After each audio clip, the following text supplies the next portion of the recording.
Alrighty, hello everybody. This is Noah, aka Wild Coyote, and I have the rant of the day. So, this is work related, and I'm not going to disclose on where I work at, but I am a disgruntled employee right now.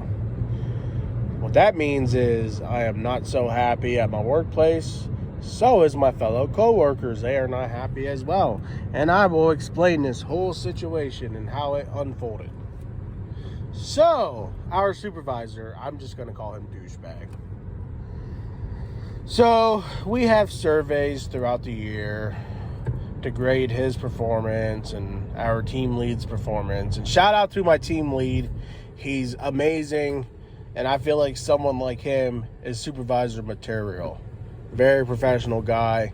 He makes sure he goes out of his way to make sure the people that he leads are happy. So kudos to that guy. The douchebag, on the other hand, he don't give a shit about us. And I know. That's any workplace. You can work for fucking Bill Gates. You'll still be a disgruntled employee. You know, things like workers' rights and all that shit. Unless if it's unionized, you'll have maybe a little bit of better luck with worker rights, but still, I've worked union jobs before, and they're not cracked out to what they're supposed to be. And the workplace I'm currently at now, they're not unionized or anything, but here's my rant of the day. So, these surveys we do, grade and,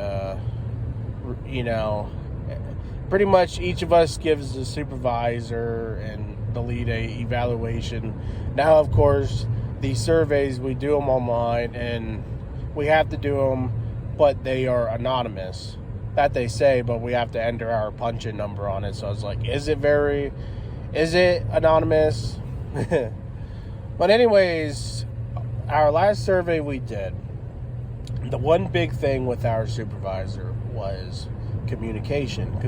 Because the communication was not the greatest from him. You'd be calling him on the walkie for like minutes. Then minutes that turns into fucking long minutes. And then long minutes that turns into hours. Guy's not answering his walkie or his work phone he carries. So the communication with him was not the greatest. So, with the feedback that got back to him, he implemented these at the end shift meetings.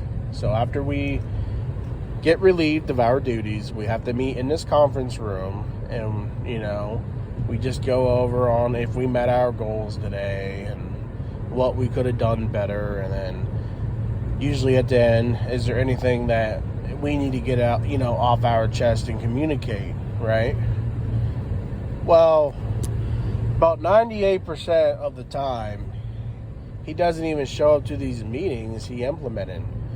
But as soon as like we skip out on a meeting, which is hardly, but now we're really like thinking, fuck these meetings, we're not even going to show at them anymore. But God forbid, as soon as someone or one of us skips out on it, oh my God, we get railed at it. We get railed at for, bitched at. I'm like, what a fucking hypocrite. You want to bitch at me, but you can't show up to the meetings you implemented?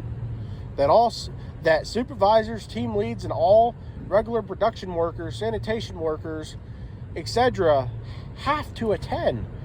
But 98% of the times you can't show up to the meetings you implemented? How fair is that? And then, God forbid, one of us skips out on it. Fucking, you want to bitch at us? What a hypocrite. Oh, and I can go on and on and on about the douchebag.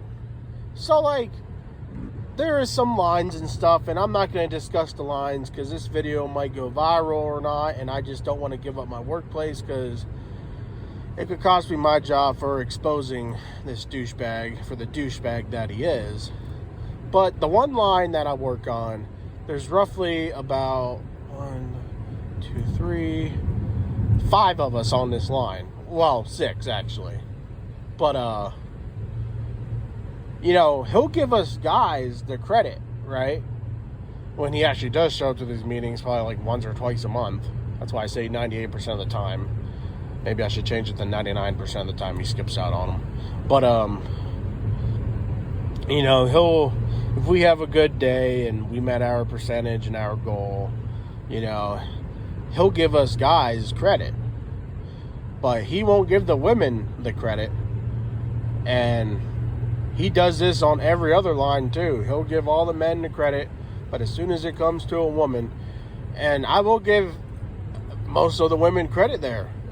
They definitely bust their asses off more than us guys do there. I mean, I give some of these women credit. Like, they bust their ass off, and they should be recognized for the hard work they do. And he won't recognize them for it. So that tells me he is a sexist fucking piece of shit. Sexist. And of course he's supervisor, so of course he's salary. He doesn't have to punch in or punch out on the clock. So it's okay for him at the end of the last day of the week, it's okay for him to leave like 30 minutes, hour early, while us production workers and leaders and everything, we have to stay till our time. But it's okay because we get traced and tracked because we have to punch in and out, right? But of course he doesn't because he's salary. He automatically gets paid the same thing. So if that tells you guys the kind of character he is, he's not a fair one. And I already know if this goes viral and I'm sure a lot of people, oh, stop crying, Wild Coyote. Stop crying, man. You're a fucking crybaby. Sure, I guess I am a crybaby. I guess I'm a pussy. I guess I'm a wimp. But you know what? I will stand up for my fellow fucking workers if I have to. And I made that known the night at the meeting. Obviously, he wasn't there, so of course he couldn't hear it. I think that's why he misses out on these meetings, because he's afraid to get confronted. Now, if anybody's the true wimp, it's him. So anyways, that's my rant of the day. Hope you guys enjoyed it. If not, well, that's fine too. Opinions are like assholes, right? You don't have to agree with them. But I just like to document this shit and get it off my chest. And see if any other people go through the same shit that I go through and can relate. So I hope everyone has a good day, good night, whatever time zone it is, where you are at. Have a good day or good night, good evening, and stay safe out there, peeps. Later.